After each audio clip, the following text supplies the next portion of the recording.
tungstênio é o elemento número 74 da tabela periódica. Forma várias geometrias como octaédrica, trigonal prismática, tetraédrica, entre outros.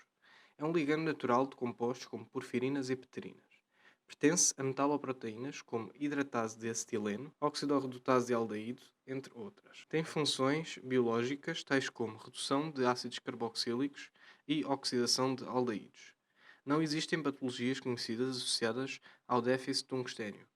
No entanto, excesso poderá causar alergias e asma, intoxicação, apesar de ser muito raro, e o composto carboneto de tungstênio associado a cobalto está associado a doenças respiratórias.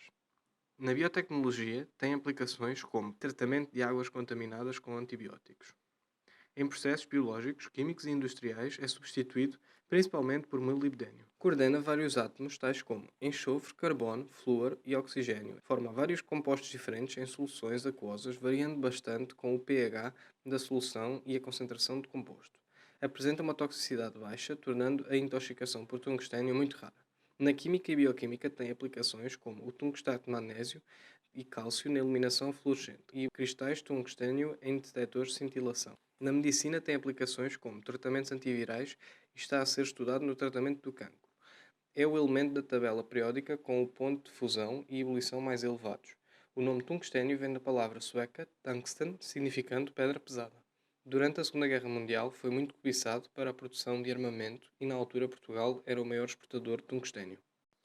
Este trabalho teve como base o artigo Enhancement of the Photocatalytic Activity of Decatungstate for the Oxidation of Sulfasalazine, Sulfapyridine in the Presence of Hydrogen Peroxide, publicado no Journal of Photochemistry and Photobiology e no artigo The Aquaporin 3 Inhibiting Potential of Polytungstate, publicado no International Journal of Molecular Sciences. Devido a formas erradas de descartar medicamentos, atualmente existe uma presença elevada de antibióticos em águas residuais, que podem afetar peixes ou infiltrar em solos, contaminando frutas ou legumes. O problema com esta contaminação é que pode gerar bactérias resistentes a estes antibióticos, chamadas superbactérias. Cancro é uma das causas principais de morte no mundo inteiro. Cerca de 160 pessoas em cada 100 mil morrem de cancro anualmente. Os cancros mais comuns são cancro do pulmão e cancro da mama. Para compreender como estes tópicos estão relacionados, primeiro temos de compreender o que são polioxotungstatos, também conhecidos como POTS. Estes são compostos iónicos poliatómicos ou complexos que consistem em aniões de tungstênio oxidados. O objetivo deste trabalho é observar o efeito de polioxotungstatos na degradação de antibióticos e na viabilidade e migração das células cancerígenas. Passamos agora para os resultados. O primeiro ensaio que foi feito estuda a degradação de dois antibióticos, a sulfasalazina e a sulfapiridina, utilizando decatungstato, sendo que a reação é catalisada por luz ultravioleta recorrendo a um reator fotocatalítico. Comparamos primeiro os valores obtidos para a sulfasalazina para o ensaio utilizando diferentes concentrações de decatungstato sobre as mesmas condições de 10 milimolar de peróxido de hidrogênio, 50 micromolar de sulfasalazina numa solução de pH 4.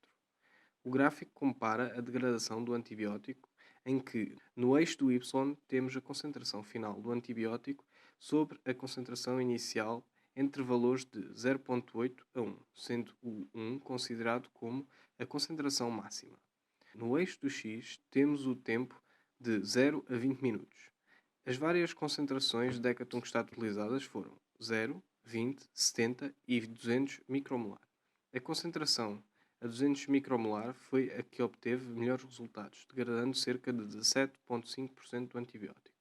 Os valores correspondentes à sulfapiridina encontram-se representados de forma semelhante. O gráfico representa a degradação do antibiótico em função do tempo. A concentração de decatungstato com maior degradação de antibiótico aparenta ser 200 micromolar, degradando cerca de 45% do antibiótico total. Em seguida foi feito um ensaio para comparar a degradação dos antibióticos em relação à concentração do próprio antibiótico sob as mesmas condições. O gráfico obtido compara a velocidade de degradação em função da concentração do antibiótico. A concentração ideal para a degradação de sulfasalazina aparenta ser aos 20 micromolares e a concentração ideal para a sulfapiridina aparenta ser aos 50 micromolares. Para o estudo do efeito de polioxotungstatos na viabilidade e migração de células cancerígenas, foram testados 4 potes em células de melanomas humanos, que foram tratadas com estes potes e analisadas quanto à sua viabilidade através da coloração de células viáveis. O gráfico obtido apresenta a viabilidade em função da concentração dos potes em micromolar, comparando os 4 potes utilizados, sendo que o único que reduziu a viabilidade das células foi o P5W30, reduzindo a viabilidade em cerca de 60%, para a concentração de 15 micromolar. O efeito dos potes na migração das células foi observado a partir da recuperação de um arranhão na monocamada da cultura. Ao fim de 24 horas foi possível observar que todos os potes tiveram um efeito na migração celular em comparação às células não tratadas. Os potes P2W18 e P2W12 foram os que tiveram mais efeito na redução da migração, sendo que a ferida recupera apenas 40% da sua largura. Podemos então concluir que o decatungstato tem capacidade de degradar sulfacelazina e sulfapiridina, sendo mais eficiente para a sulfapiridina, degradando cerca de 45% a 200 micromolar. A concentração de sulfacelazina ideal para uma maior velocidade de degradação, utilizando decatungstato, é cerca de 20 micromolar, enquanto a concentração ideal de sulfapiridina é cerca de 50 micromolar. O pote que mais afetou a viabilidade das células de melanoma humano foi o P5W30, reduzindo cerca de 60% da viabilidade das células. Todos os potes afetaram a migração das células de melanoma humano ao fim de 24 horas, sendo que o P2W18 foi o que obteve uma maior redução de migração celular. Podemos tirar então a conclusão final de que os polioxotungstatos têm a capacidade de degradação de antibióticos, poluentes e de afetar o crescimento e proliferação de células cancerígenas. Obrigado.